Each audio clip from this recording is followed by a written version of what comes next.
Hello, my name is Marcus. I'm the compiler of a collection of therapy quotes entitled Psychoanalytic Self-Awareness Quotes. This is TQ 18, therapy quote number 18. Projective identification as communication. For example, the student answered the open-ended questions with short answers of single words or sentences. The interviewer ended up feeling very frustrated by the interview, and this is taken as the unconscious communication of his real feelings. Later, he opened up and admitted to the many negative experiences at the university.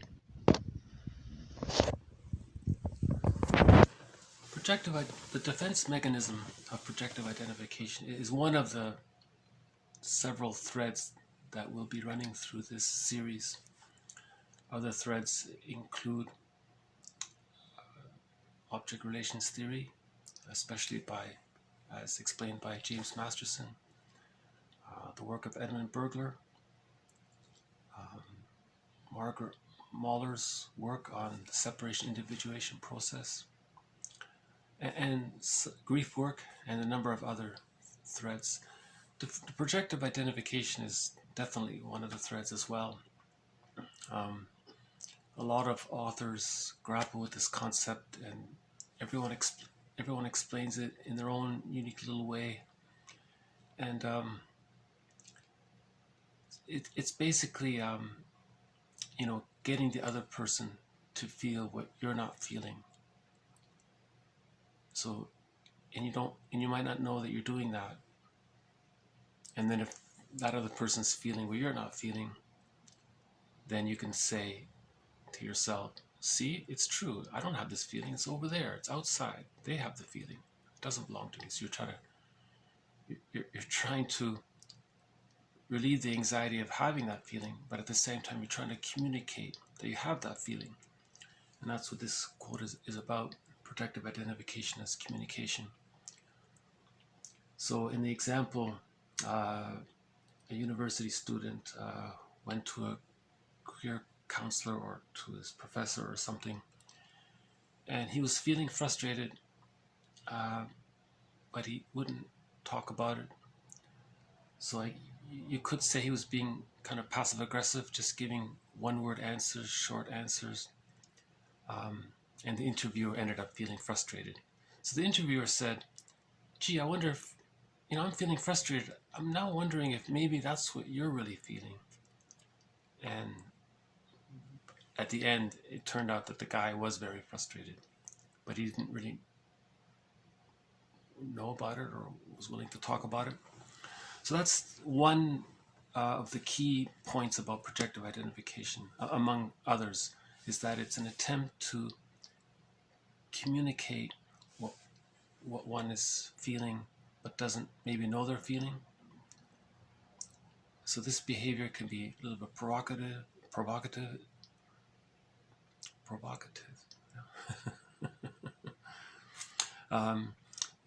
The person can maybe behave towards you as if you have the thing that you're denying in yourself.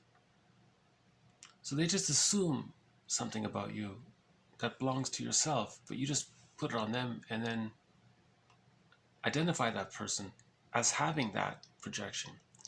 So projection identification has two parts. You project something that belongs to you onto the other person, and then you make an identification of that person having that trait, and then you behave as if they have that trait. And the other person might feel that, and then if he feels that, he may think, oh, this person might be trying to communicate how he feels, and he's projecting it onto me, and so on. Again, this is a big topic, but I thought I'd just get the ball rolling and start off with a fairly simple one.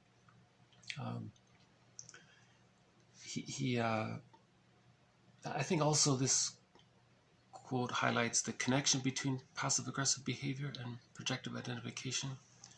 So remember, passive-aggressive behavior generally is that you're expressing your frustration in passive ways. You know, maybe you're misleading your coworker, or not giving the right message, or you're excluding information that should normally be given, because you're annoyed at them, right? So but you're passively expressing. You're doing passive things to express something that that's an active feeling, right? Lateness is the most commonly cited example. You're annoyed at your friend, so you'll show up late, and that's your way of saying that you're annoyed. And you might not even know it. And the person, you confront them, you say, hey, what's up? You're half an hour late. I got a feeling you're frustrated with me about something. Can we talk about it? And that person might generally not realize it, you know. And you might have to probe a little bit. And finally they say, I think you're right. I was, So, projective identification. In another quote about it, it'll cover how that's something that the infant does to communicate to their mom.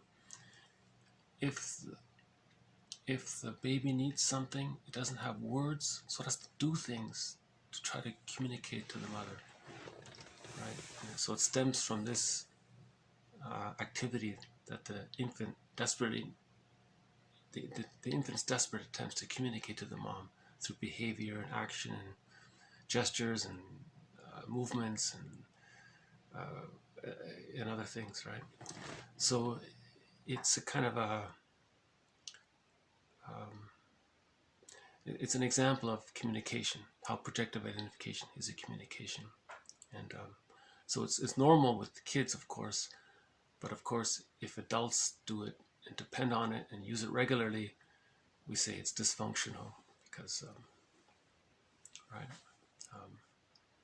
it's not going to lead to healthy relationships and so on. Okay, I'll pause it there for now. So thank you very much. This has been TQ18. See you next time.